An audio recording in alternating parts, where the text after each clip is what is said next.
Hola, muy buenos días a todos y todas. Bienvenidos a nuestro tercer día del Encuentro Nacional de Promotores de Lectura, evento organizado entre Confenalco Antioquia y la Alcaldía de Medellín. Queremos darles a todos la bienvenida a este tercer día. Hoy tenemos un gusto grandísimo.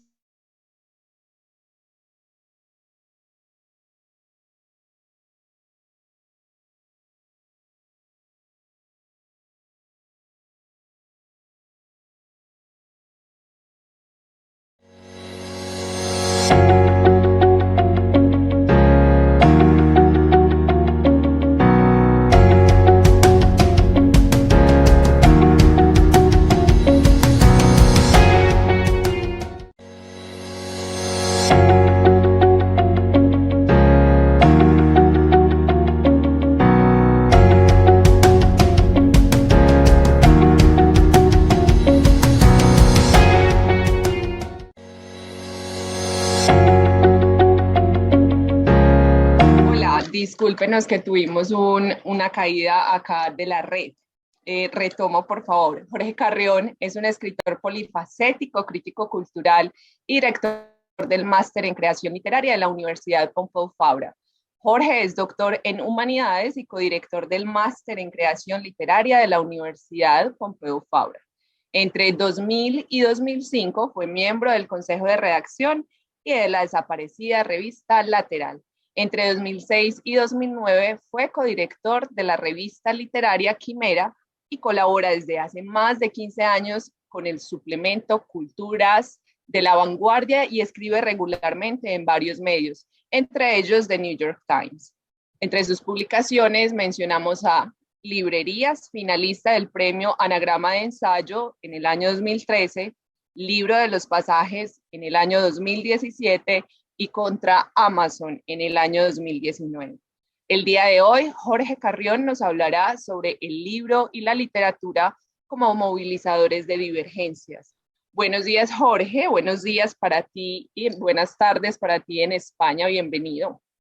Gracias, Carolina. Muchas gracias por la presentación. Buenas tardes en España, efectivamente, y buenos días en Colombia.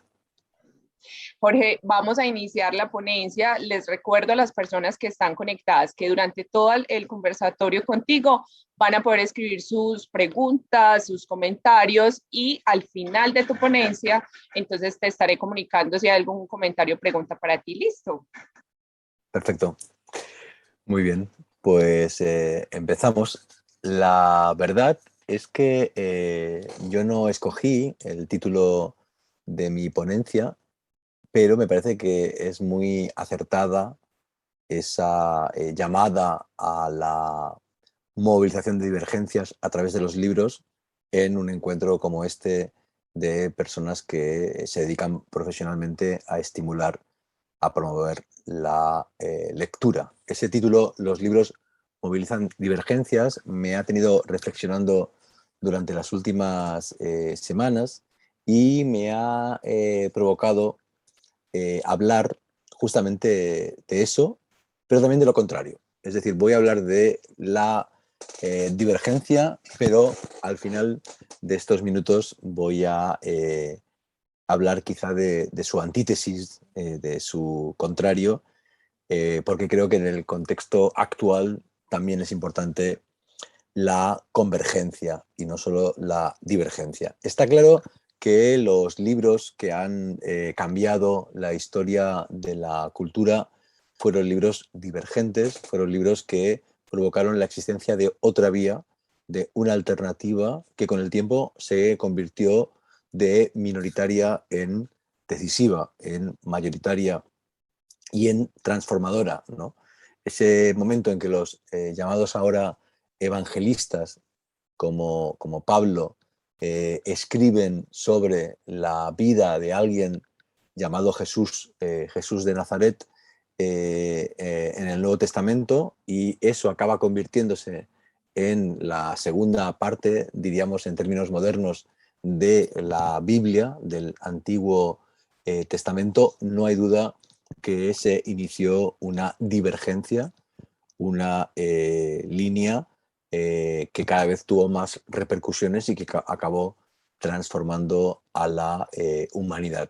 Lo mismo cuando Charles Darwin escribe su libro sobre el origen de las especies, cuando Karl Marx publica El Capital, etcétera, etcétera, etcétera. La historia del libro, tanto antes de la imprenta como sobre todo después de la invención de la imprenta, hace cerca de 5 siglos, es una historia de acumulación de divergencias, de transformaciones que tuvieron lugar a partir de la publicación, la lectura, el comentario, la propagación del mensaje de un libro. He leído últimamente bastante sobre la Revolución Rusa y está clarísimo esto mismo, ¿no?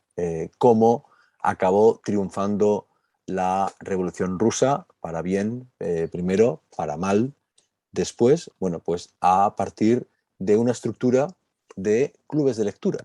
Lo que provocó la Revolución Rusa fue la lectura, el comentario en grupos que fueron consolidando una red de ciertos textos de Marx, Engels y otros autores, y fue la lectura, el estudio, la conversación, lo que fue articulando la radical transformación social y política que experimentó Rusia en aquellos años de principios del siglo XX. Bien, quería empezar, no obstante, no con grandes ideas, grandes transformaciones, sino con una historia pequeña, un capítulo de un libro. Yo creo que es muy importante saber alternar entre lo que podríamos llamar el Big Data, ¿no? Los grandes hechos, las grandes historias, los grandes relatos, los cúmulos de información, con el storytelling, ¿no? Con la narración, con el encanto de las historias concretas. Y por eso quería ir del cristianismo o la Revolución Rusa para empezar a un capítulo de Si esto es un hombre, de Primo Levi. Como saben, Primo Levi estuvo en Auschwitz y después de la liberación del campo regresó a Turín, obviamente muy desmejorado, muy desnutrido. Se recuperó lentamente en el seno familiar y muy pronto empezó a escribir el relato de lo que había vivido en Auschwitz, y escribió Si esto es un hombre, que, según cuentan sus biógrafos, era el resultado, primero, de haberse contado a sí mismo en los campos de exterminio la historia que estaba viviendo, en un proceso de, digamos, enajenación o de considerarse a sí mismo como otro a quien contarle una historia que de tan extraordinaria y terrible parecía ficción. Y cuando vuelve a Turín y se da cuenta que realmente en Italia no se quiere escuchar el relato de lo que ha pasado en los campos de exterminio, empieza a subirse a trenes y a contarle a personas desconocidas lo que, lo que le había pasado. Algunas de esas personas recordaron años después que lo contaba como si fuera un informe, como si fuera algo impersonal, como si le hubiera ocurrido a otra persona. No es el caso de Si esto es un hombre, que son unas memorias escritas en primera persona, y uno de los capítulos más famosos es el capítulo en que Primo Levi recuerda cómo sobrevivió moral e intelectualmente, en parte, recordando y traduciendo mentalmente un capítulo, un canto de la Divina Comedia de Dante, junto con otro compañero, y ese canto que Primo Levi recitaba mentalmente o oralmente y traducía, es obviamente el canto del último viaje de Ulises. Dante retoma la historia clásica de Ulises, que según la Odisea termina en Ítaca, cuando regresa de su viaje de años y se reúne con Penélope y con Telémaco. Y Dante imagina qué ocurrió después, ¿no? Y lo que imagina es que es que Ulises, al cabo de unos años, seguía teniendo la necesidad de viajar, de conocer, de explorar, y emprende un último viaje. Ese último viaje le lleva a recorrer todo el Mediterráneo, desde Ítaca, que está en el extremo de Grecia y Turquía, hasta la actual España, y en un momento dado, con su tripulación, ven las míticas columnas de Hércules, que según la leyenda separaban el Mediterráneo del océano y por tanto de lo desconocido en lo que ahora llamamos el estrecho de Gibraltar, ¿no? Los marineros que acompañan a Ulises no quieren pasar las columnas de Hércules porque no saben qué hay detrás. Es terra incógnita, es lugar de monstruos y de misterio. Y Ulises hace un famoso parlamento para convencerlos de que tienen que seguir remando y tienen que atravesar las columnas de Hércules, y les dice aquella famosa frase, no sois bestias, sois hombres, habéis nacido para la virtud y el conocimiento. Y después de que diga, habéis nacido para la virtud y el conocimiento, es cuando los motiva, ¿no? Se entregan al viaje y reman y pasan y ven lo que hay más allá. El problema es que lo que hay más allá está prohibido porque es, según la mitología dantesca, digamos, las Islas Canarias, digamos, que serían como la parte superior de, del más allá divino, y Dios los castiga hundiendo el barco. Pero bueno, lo importante es que han cruzado la frontera para descubrir, para conocer, para ser hombres, ¿no? Y ser humano es eh, cultivar la virtud y cultivar el conocimiento. No es casual que Ulises sea un símbolo moderno y contemporáneo de lo humano, porque aunque es un gran guerrero, un gran arquero, se caracteriza sobre todo por su astucia y por su voluntad de saber, de descubrir, de conocer y de contar lo que ha visto y lo que ha conocido, ¿no? El famoso canto de las sirenas es como eh, la frontera del conocimiento, y Ulises en la Odisea le dice a sus compañeros tripulantes que lo aten a un mástil, se pongan cera en los oídos, se tapen los oídos, porque él quiere escuchar el canto de las sirenas, aunque sea terrible y totalmente seductor hasta el extremo de la locura, ¿no? Pero él quiere conocer incluso lo que está al otro lado de la frontera, con lo cual es coherente que Dante lo haga hacer ese último viaje. Yo diría que el espíritu de Ulises sigue vigente. Yo diría que el espíritu de Primo Levi sigue vigente. El de Ulises es el espíritu de la ficción, del mito. El de Primo Levi es el espíritu de la no ficción, del testimonio, de la memoria, del horror contemporáneo.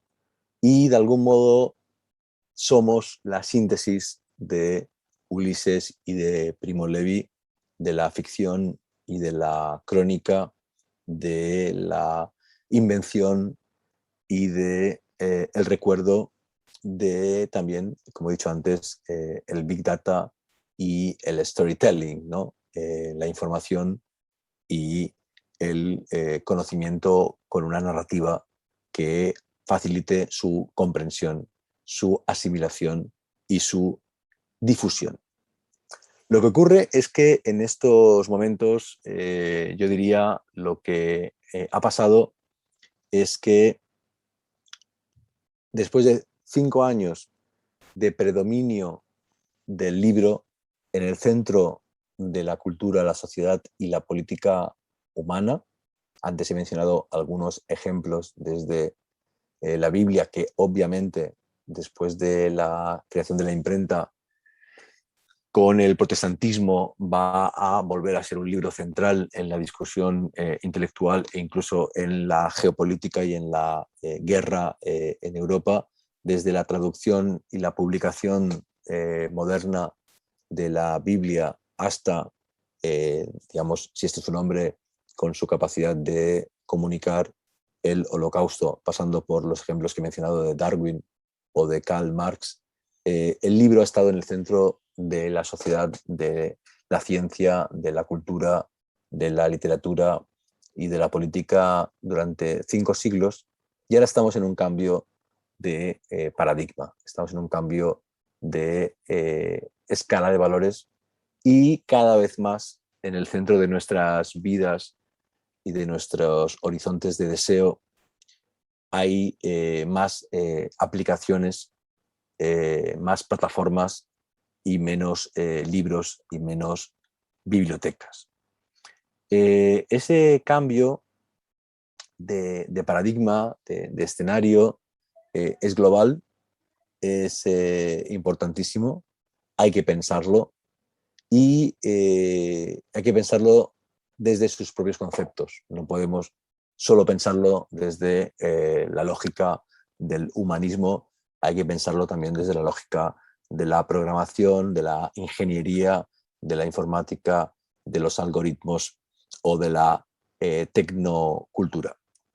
En nuestra época, por usar estos conceptos que he mencionado, se ha impuesto la lógica del Big Data, que es la lógica de la inteligencia artificial y de los sistemas informáticos, y que es la lógica de la cantidad. Cada año se multiplica exponencialmente la cantidad de datos que existen sobre el mundo, sobre la historia, sobre nosotros, y de algún modo nuestro deber, yo creo, como personas que amamos la cultura, la lectura, la literatura, el conocimiento, es recordar que la cantidad es importante, pero que también lo es la calidad.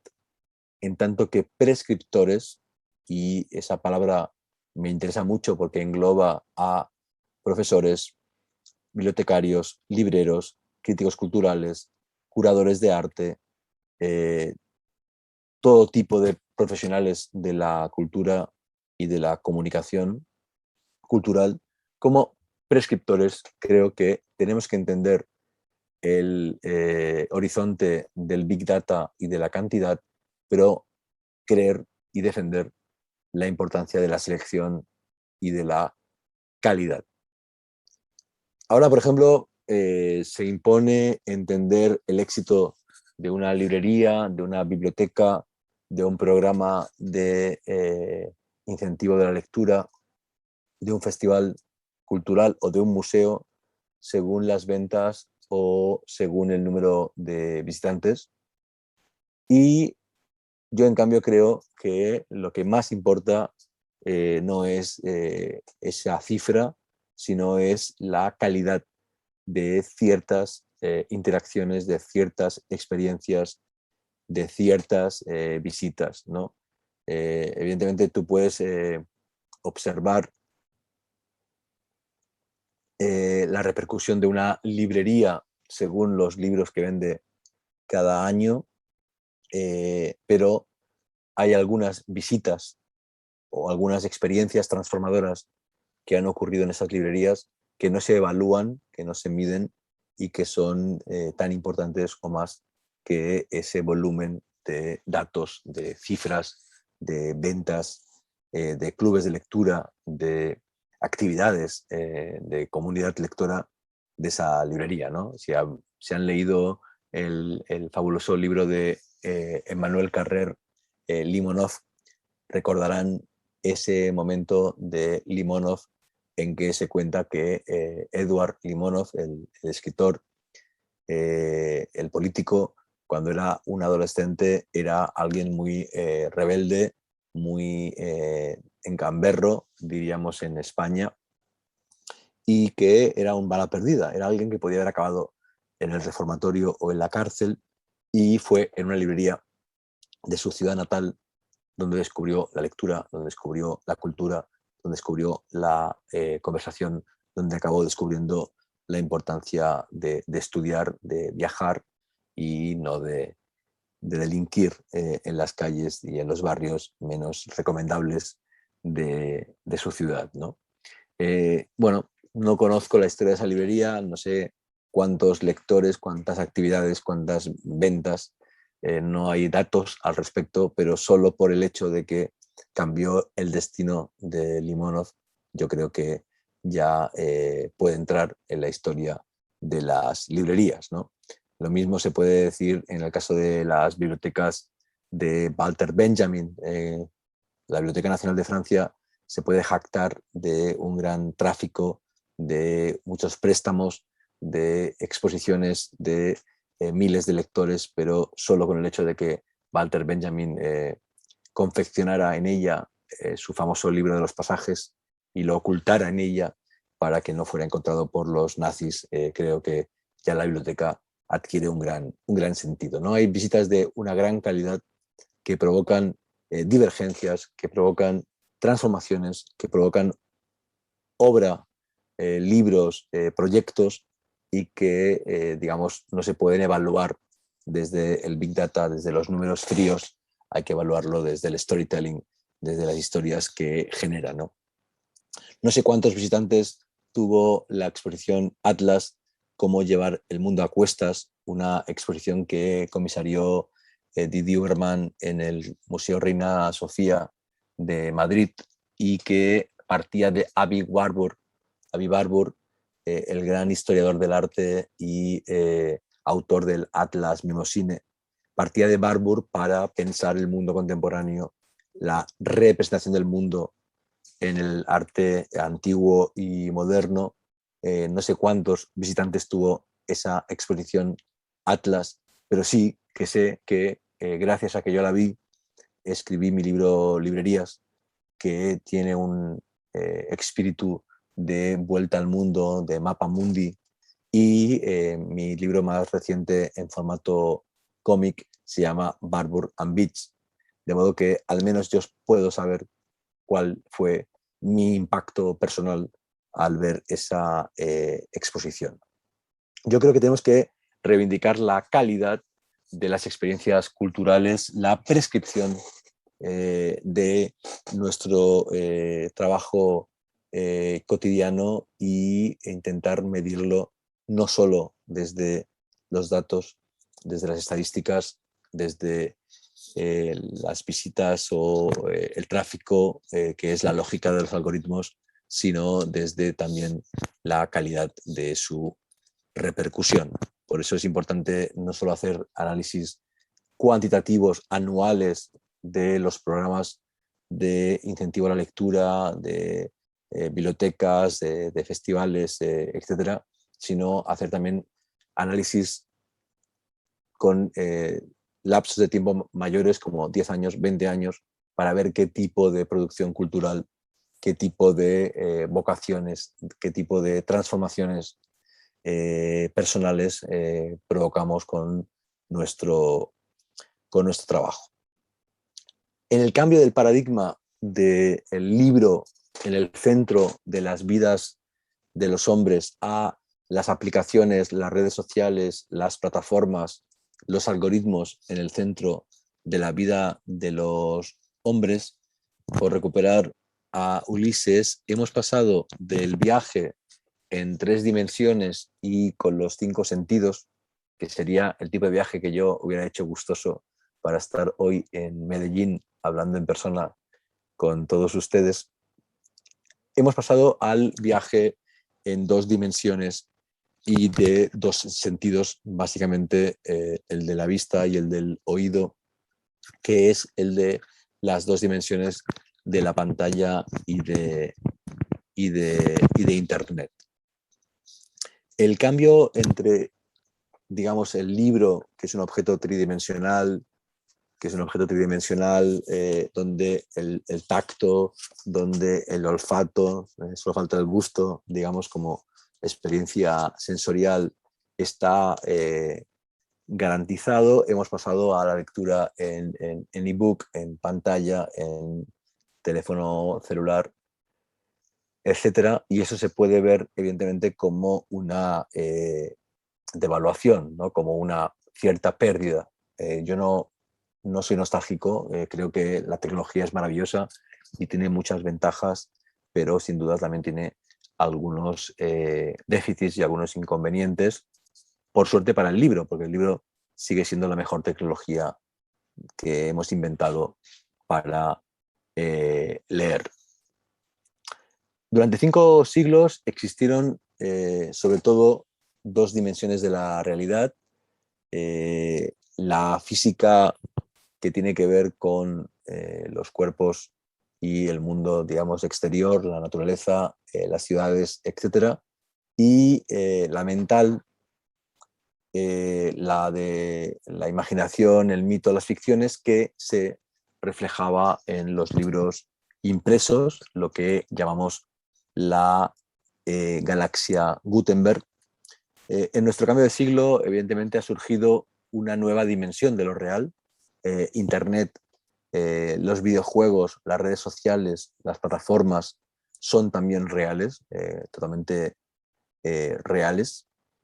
Y eso ha hecho que de pronto el mundo físico siga existiendo, pero el mundo mental, que es el mundo de la lectura, de los mitos, de las ficciones, tenga 2 soportes, 2 grandes espacios, que son el espacio de los libros y, cada vez con más fuerza, el espacio de las pantallas.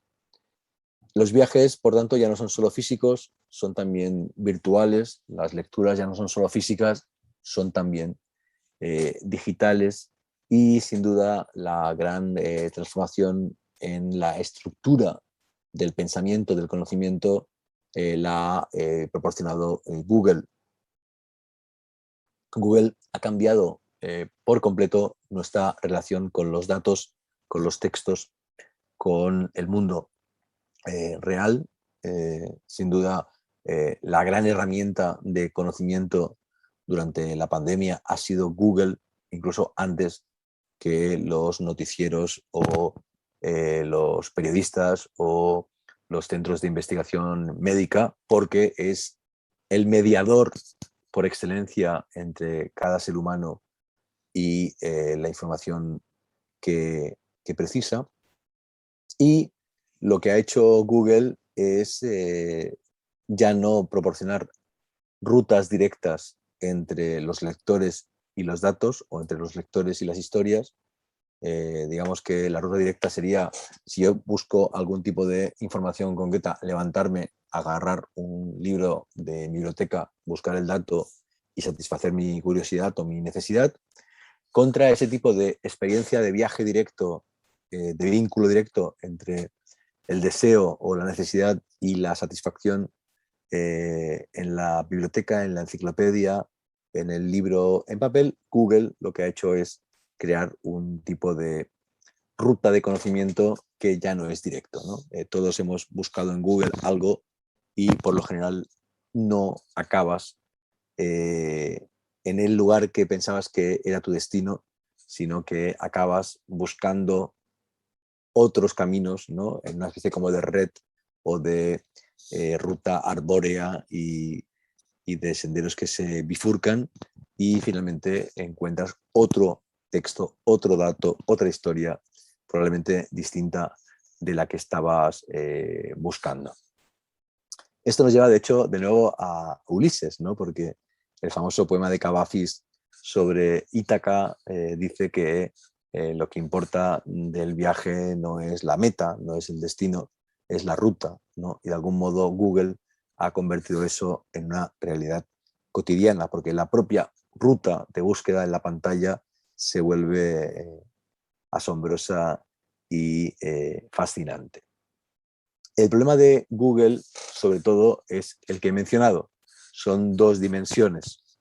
en contra de las tres dimensiones de la biblioteca o de la librería o de la universidad que hemos conocido todos, sobre todo durante el siglo XX, y que lentamente ha llevado a esta especie de convivencia entre dos mundos en la cual vivimos actualmente. Yo diría que lo que el otro día anunció Mark Zuckerberg, el metaverse, el metaverso que supone la transformación de Facebook en Meta, tiene que ver justamente con esto. Después de 15 años de redes sociales, después de 25 años de uso masivo de Internet, el siguiente paso de Internet y de las pantallas va a ser justamente la tridimensionalidad. Va a ser justamente intentar encontrar en lo virtual una satisfacción mayor de la que nos puede proporcionar un mundo en dos dimensiones como es el mundo actual de Internet. Si vieron el vídeo de Zuckerberg y de Meta y sus colaboradores de Facebook o de Oculus, vieron que la propuesta es convertir el espacio de dos dimensiones de nuestro perfil de Facebook en un espacio tridimensional en el cual ya no hagamos scroll, sino en el cual ya interactuemos a través de un avatar con otros avatares, ¿no? Evidentemente, esto puede suponer una metamorfosis radical, no solo en la vida personal, familiar, emocional, ¿no? Yo soy un hombre felizmente casado y no tengo Tinder, pero imagino que mis amigos con Tinder agradecerán poder interactuar con avatares y hablar con otras personas en vez de chatear ¿no? Y escribir mensajes en un pequeño teclado del móvil. Los que trabajan con Teams o por Zoom, pues, por ejemplo, este encuentro podría seguramente ser más interesante si yo no puedo realmente viajar a Medellín y no vamos a encontrarnos todos en el parque maravilloso de Medellín, por ejemplo, o en un teatro o en una universidad, pues al menos poder vernos a través de avatares y mostrar una interacción incluso visual, de contacto visual a través de la tecnología. No solo en los ámbitos de, evidentemente, lo laboral, lo comunicativo, lo pedagógico o lo sexual, el metaverso va a tener recorrido, sin duda va a tenerlo también en el ámbito de las bibliotecas y de las librerías. Si prospera el metaverso, es de imaginar que igual que ahora las librerías y las bibliotecas tienen página web, tienen cuenta en Instagram, tienen cuenta en Twitter, tienen cuenta en Facebook, tienen cuenta incluso en TikTok, las que quieren conectar con audiencias más jóvenes, o incluso en OnlyFans, que parece ser que es el lugar donde muchos centros culturales y museos están abriendo cuenta para poder mostrar fotos de obras de arte que incluyen desnudos en su representación. Pues igual que ahora librerías, bibliotecas, museos tienen cuentas en redes sociales y página web, es de imaginar que en el metaverso también tendrán su sede virtual, ¿no? Su espacio tridimensional virtual con avatares que entrarán, ¿no? Para tomar ebooks en préstamo o para dejarse asesorar o para asistir a conferencias o para interactuar como lo harían en el espacio real de esos centros culturales. Yo a priori no estoy en contra del metaverso, por supuesto, solo creo que evidentemente no será un único metaverso. Quizá hay un único protocolo de acceso, pero no tiene sentido que permitamos que Facebook, Meta, se apropie de un tipo de estructura de interacción humana que tiene que, por salud democrática y por salud mental, estar en manos múltiples. Ojalá no solo tenga Amazon su metaverso, Facebook su metaverso, Microsoft o Google, sino que también los gobiernos, las ciudades, las bibliotecas, la ONU, la UNESCO, etcétera, encuentren el modo de garantizar la seguridad, la transparencia, la privacidad y el acceso al conocimiento en estos nuevos entornos digitales donde la lectura, la prescripción también tienen que seguir siendo importantes. Y aquí vamos al título de nuevo de la charla para ir concluyendo. Si el Nuevo Testamento o el origen de las especies o el Capital, o si esto es su nombre, fueron divergencias, fueron caminos alternativos que nacieron de libros y que acabaron cambiando la realidad, el pensamiento, el consenso de comunidades enormes de lectores y ciudadanos. Evidentemente, la aparición de Google, de Facebook, de YouTube, etcétera, también fue divergente. Y aquí divergencia es un equivalente a lo que en Silicon Valley se llama disrupción, ¿no? Es una divergencia, es un camino alternativo, contracultural, que acaba imponiéndose y siendo mayoritario, reconociéndose como nueva cultura o incluso, si se quiere, como nueva casi religión. Esa divergencia se ha hecho cada vez más poderosa hasta el punto, como decíamos, de que ahora hay dos grandes formas de entender la información y el conocimiento, la que pasa por los libros y la que pasa por las aplicaciones, las redes sociales y las plataformas. Y yo diría que por eso mismo, más que movilizar divergencias, lo que los libros tienen que hacer ahora es movilizar convergencias. Es lo que he intentado hacer en los últimos libros que he escrito. Contra Amazon, pese al título, busco formas de diálogo entre las plataformas y la cultura. En Lo Viral he hablado del conflicto que para mí está en la médula de nuestra época y que he llamado el conflicto entre lo clásico y lo viral. Y en mi nuevo libro, Membrana, directamente me he puesto en el lugar de una inteligencia artificial y la novela es el museo del siglo XXI contado desde la óptica de unas inteligencias artificiales del siglo XXII.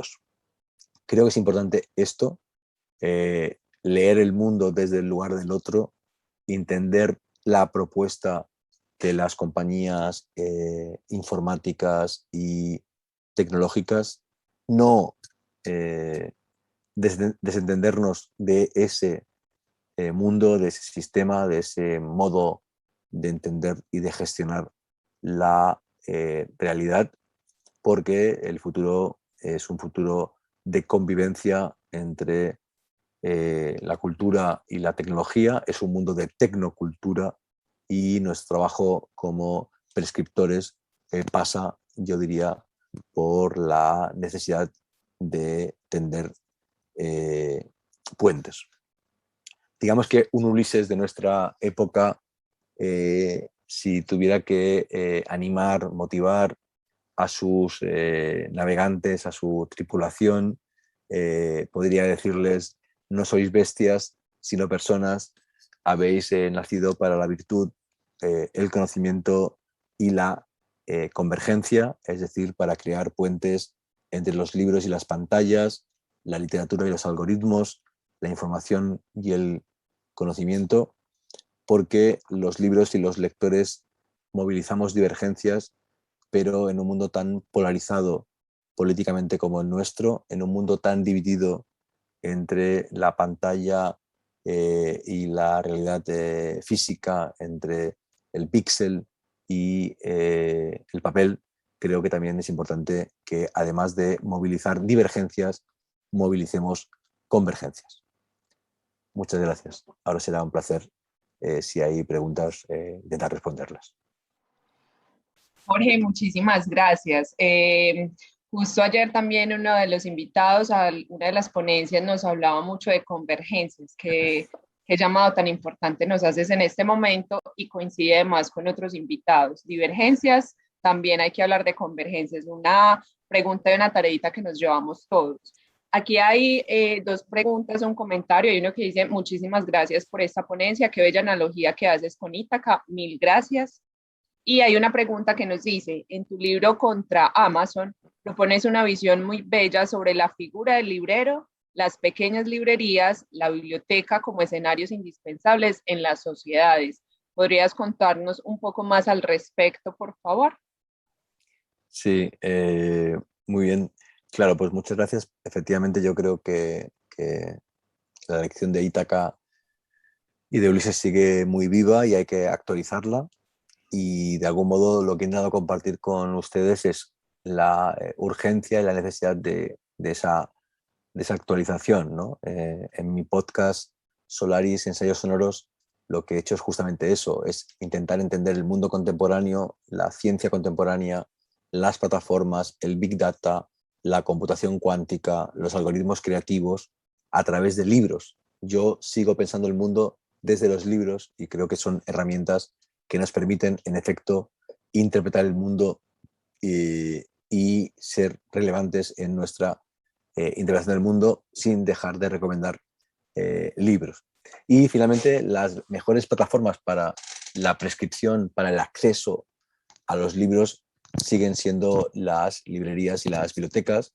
En Contra Amazon hay un capítulo sobre las mejores librerías del mundo, otro capítulo sobre las mejores bibliotecas del mundo, y en ningún caso creo que sean las más espectaculares, las más famosas, las más grandes, sino para mí las mejores librerías y las mejores bibliotecas son las que hacen mejor trabajo en cambiar destinos y en la calidad, no la cantidad, ¿no?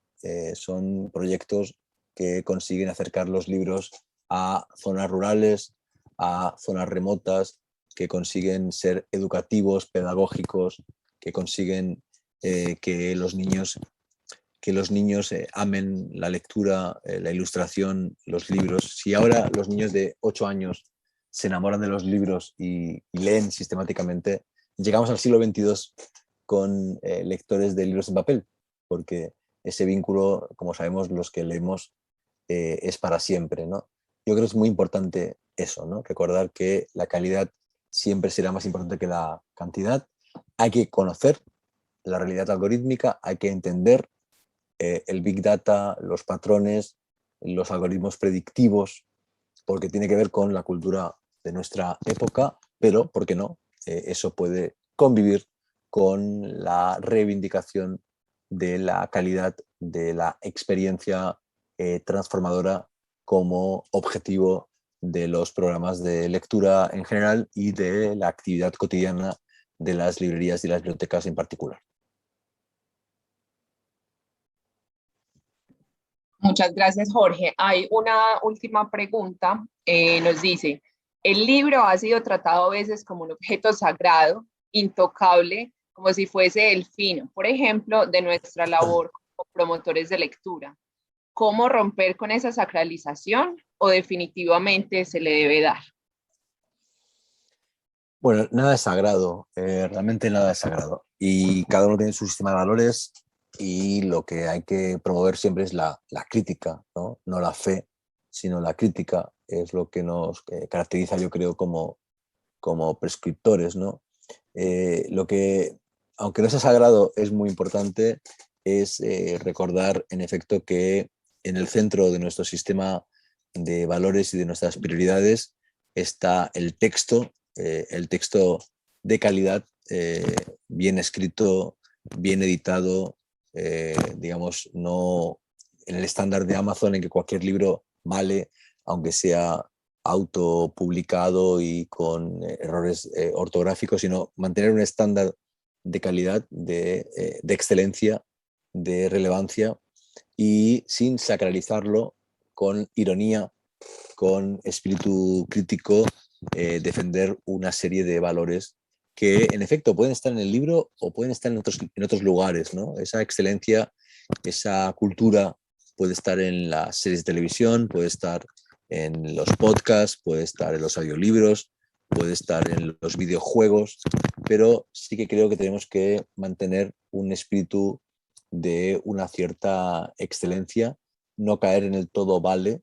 Y yo, en mi opinión personal, creo que las bibliotecas, aunque tengan una dimensión de mediateca, no tienen que olvidar que son librocéntricas, son bibliotecas, biblios, libro, ¿no? Entonces yo creo que no tienen que ser mediatecas, no tienen que ser centros de formación en informática, en programación, en redes sociales, en Word, tienen que ser sobre todo bibliotecas. Y desde lo bibliófilo, desde la formación en el texto, se puede ir a otros ámbitos culturales, educativos, pedagógicos, sin duda, pero sin olvidar que es el punto de partida, yo creo, el libro.